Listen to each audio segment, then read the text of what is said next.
One of my main missions with Just Union's art is to increase positive images of black women and black men. And just drawing a black doctor, just drawing a mother with her daughter sitting on a bench feeding some birds, the effects scientifically are just truly real. When you look at a painting or when you look at a picture that someone has drawn that you really like, they've done research that that same wavelengths or same patterns that light up are the same patterns that light up when you get that good cousin at the cookout. You know, Uncle Joe, you know what I'm saying, Cousin Steve. Hey, Steve, that same moment when those lights shine up, when you see an artwork that you really like, is almost the same pattern. It's like you're seeing someone that you love and that you like. And if you can do that with a black woman, if you can do that with a black man, black children, black families, that is going to have healing effects that I don't really know. I just know it's doing something good for you because it's done something good for me. I want to see that strong black man. I want to see that beautiful black woman. I want to see the family unit. I want to see it all. So that's typically one of the first filters is black culture. I want to see black history. I want to add to the fabric of black history with my artwork. I also want to go into the future. I also want to talk about what's going on right now. And I don't even like to say, oh, I'm doing it through the lens of black culture. Because that's what I am. My art is automatically black culture by its creation. So I exist in it. And typically, I guess that filter, that first thing that I wanted to do with it is apply those images, apply what I see, and definitely apply what I don't see. And so a lot of times I'm looking, you know, in our culture for what we want to see, but also what we're not seeing. So I would say that's the first thing. I wanted to be a black person. I wanted to be a black female, black man, something doing with us. And then I want to go into the next level of, well, is this something that we've seen? And if it is something that we've seen, is it the right image to be continuously seen? Can it be changed? Can it be adapted? Can it be upgraded? Or can that same image be something we haven't seen? Why haven't we seen it?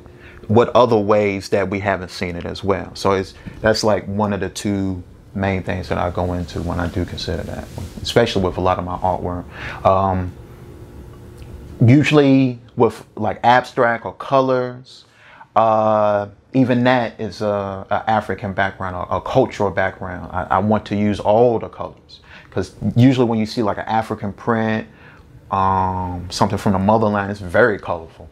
You know, you get everything. You don't just get blue. You get blue and green and red. You get little polka dots of yellow, and it's so intricate. So that's something that I've always incorporated as well. So when you see my abstract paintings and you see my backgrounds or my color use in general, I try to use it all as much as I can. It didn't make it a mess.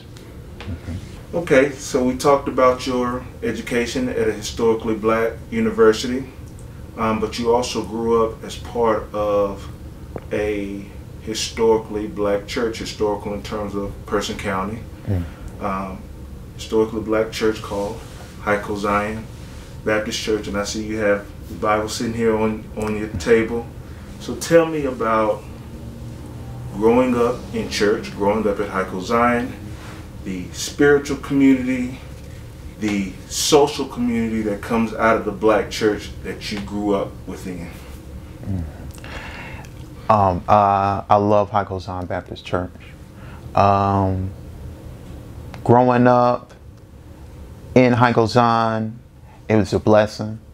I definitely took it for granted when I was there. You know, half the church related to you, the other half of family, friends, that sort of thing. So it just took a while to get the scope of it, you know, and then it was the consistency of it, the changes that it had in my own mom and making her stronger, and then just the family there in general. It pulled everyone in. But for me, it just kind of pulled me away.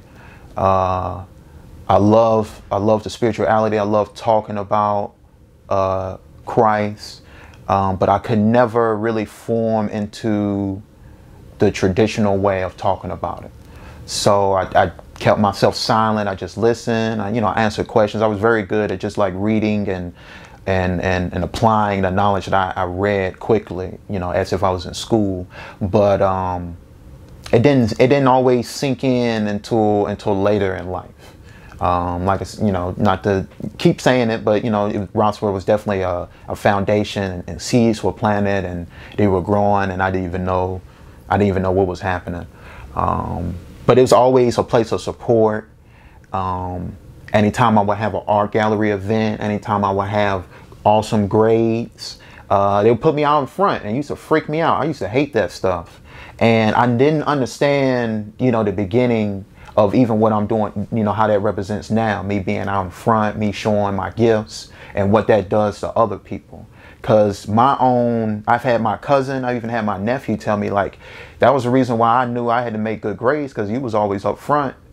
And I didn't even understand, I was just seeing myself at that time.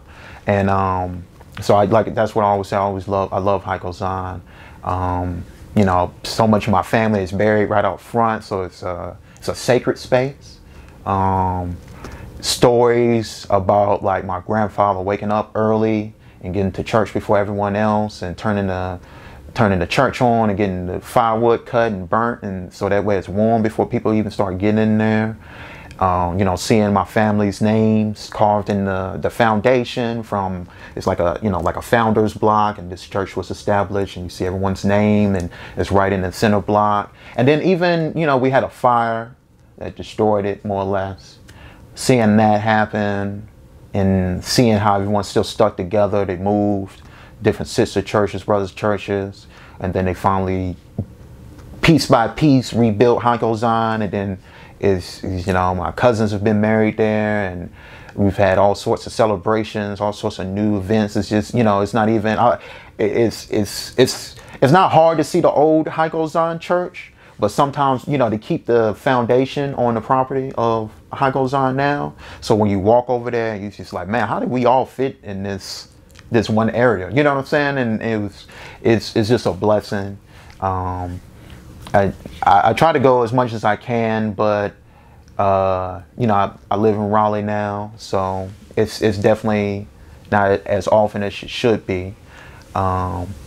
It always affects my art for the sake of I've always saw art as my connection to God, and it didn't matter what I was going through at church, or if I couldn't stand being there. Why am I going to church today?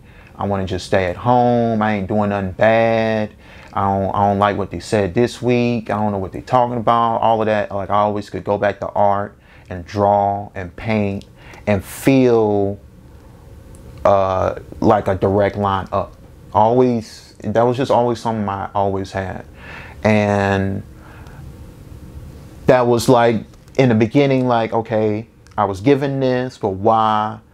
My brother can draw, my cousin can draw. I struggled with the why for a long time, but during those struggles, I was still drawing, I was still creating, and I understood the importance of it. And church, definitely Hyco Zion taught me that, you can always come home and you can always come back. And when I bring my art back, like I said, a lot of those people are my customers, my first customers. They continue to sleep by my art. My family is just always supporting, and I love being an artist, to see my mom smile when someone said they saw my picture or they saw my artwork. I love seeing my dad's face. It makes me really proud to have myself be represented in a way that I probably didn't think I would have been in an earlier age, just to be completely honest. So it's, the gift that keeps on giving. Like I said, I know it's a God-given talent, but the purpose, My purpose is life. It's true life. It saved my life, but it's continuing my life and upgrading in a way that I just have to have faith on. My mother always tells me, you know, you just got to have faith, just pray on it. And so many times I don't know what she's talking about. I don't believe her, just to be honest. And I have to look back to that child, because sometimes that child version of myself is so much more faithful and believes. And I just give me a piece of that sometimes, you know. Just that, you know, not that jadedness, you know, the life experiences hitting you, and you know, you kind of forget, you know, the real word and what it can, how it can affect you. So Hyco Zion is my family, and you know, so much of my family is there now, and it's on my mind all the time.